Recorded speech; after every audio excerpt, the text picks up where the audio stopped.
You're watching ranchers round up cattle from their summer grazing pastures.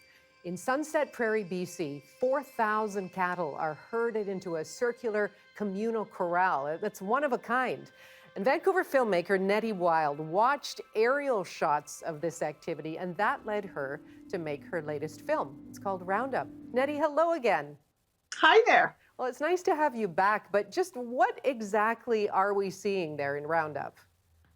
Well, one of the things that was so delightful about the circular corral is that it gave me this extraordinary image when we flew our drone up into the air and looked perpendicular, just straight down into this amazing moving mass of cattle against the circular corral and the landscape, which is the culmination of a roundup that happens every fall, not just in the Sunset Prairie Community Pasture, where this takes place in northern BC, but right across the country. But what's unique about this one, as you pointed out, is its circular nature, which not only gives me a fabulous shot, but is actually circular for a reason.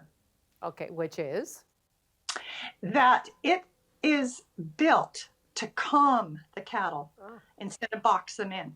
So cattle like it when they're going around a curve. They don't like straight lines. They like to have the sense that they might be coming back to where they came from. And so this is revolutionary, and it's humane for the animals, and it makes it so that the ranchers, which are, there's 20 to 30 ranch families, depending on the year, on the perimeter of this circular corral, and they're waiting for their cows to come one by one around this circular chute, and when they see their cow, they scoot them off into their paddock, and in 4 hours, that massive communal herd of 4,000 cattle turns into 20 separate little herds. Wow, no, it's quite a process, and it's quite artistic as well, just the patterns as you describe. Well, But what was, I mean, you're watching, again, thousands of cattle being rounded up. How does this, tug on your heart, or what does it do to your head? Well, I think one of the reasons why I'm so taken by particularly the aerial shot is that it's beautiful and complex and melancholy. It's all those things. So as a filmmaker, it's the holy grail in terms of an image. It doesn't need words to express it. And then it's the human being, you really round up time, as any rancher worth his or her salt will tell you, is a melancholy time as well as a very it's a tradition that's been passed down through generations. It's the payoff of a whole year's work. But as one of the main musical themes in Roundup is the auctioneer's call, and many of those animals are going off to the auction. Well, yeah, so what do you say to people who might, have a really strong emotional reaction to this film, whether it's, animal rights activists or vegetarians? Well, depending on who you are, you really see a different film. And, I think it's important, for as long as there are people who eat meat, I think it's important that we take a really hard look at where our food comes from. But there's a surprise in the Sunset Prairie Community Pasture and its corral, and that's that it's part of a movement towards a more humane way of treating those animals. And what I'm hoping is that people might recognize that the small farmer, the small family rancher, that ranch might be the place of balance that we're all trying to head to. And wouldn't it be interesting to ponder if perhaps the small rancher who's up against big business and animal rights activists, what would happen if in fact there was a possibility of a liaison, of some kind of bridge between those activists and that ranch family? Well, and what about the ranch families? Have they seen the film? Or what did they think? They have, and it's interesting because they're not on social media. This 3-minute little big film, I call it, is blasting out on the internet so that those cows can graze in cyberspace. But a lot of these ranchers are, they're hardworking families who aren't particularly plugged into social media. And as one of the ranchers said, when I communicate to my friends, I use stamps. So I'm just hearing now back in a trickle as to what they feel. And so far, we've got a thumbs up. I think they're surprised because, when I first said that I wanted to film, even though I had attended the Roundup several times, I'd ridden in it once, many people were, excited to have their work shown, but there were just as many who were very frightened and they weren't sure what I was going to do with it. And when I assured them that I was going to make art,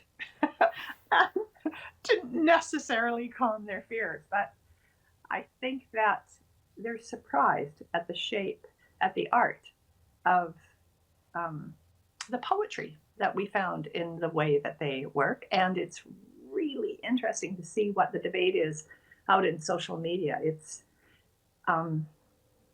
intelligent. People are talking about, small is better. And of course, we've heard from the full spectrum, but it's kind of calling for, perhaps instead of these huge, big rendering plants, that maybe bringing back the community butcher and getting rid of the big feedlots. And it's pretty interesting what's happening in terms of the dialogue out there around our cows. Our lowly cows who were so controversial. Well, you did pack a lot in there. And again, without any dialogue, you're just left to your own emotions and reactions. Did you go in knowing it was only going to be 3 minutes, or how did that happen? Well, when I first saw that image, I thought, wow, this is the basis for a really experimental art film that has real heart. And that in and of itself leans itself towards a short film. And then the National Film Board had a social media stories thread that they're producing, and they got behind it. And we all thought, wow, what would happen if I could create, instead of what I usually do, which are create big features for the big screen, what would happen if we could create something that could go out that was short and eye-catching, and we could blast it out in these COVID times through social media and let those cows graze cyberspace. Well, it's certainly accessible, but we did. Who do you hope is watching ultimately? I hope that in these controversial times that our film will reach out to a really wide spectrum of people, whether they're vegans and vegetarians, animal rights people, or whether they're people who work within the cattle industry, and a whole bunch of people in between. Because here's the deal. I mean, we've spoken about this before. I really feel that in these really controversial times, art has a really big part to play to cut through the rhetoric. And how do you do that? You do that by tickling people's curiosity with, in this case, cinematic poetry. And poetry that's really good has elements of darkness as well as light. And I hope that people can then enter into a curious conversation about something that's really important to us. And also a community event it's a heartbeat right across the country, the Roundup. Well, thank you for opening that conversation with us here on Our Vancouver. Nettie, nice to have you back. Great. Just send those viewers towards nfb.ca. That's where they can see it.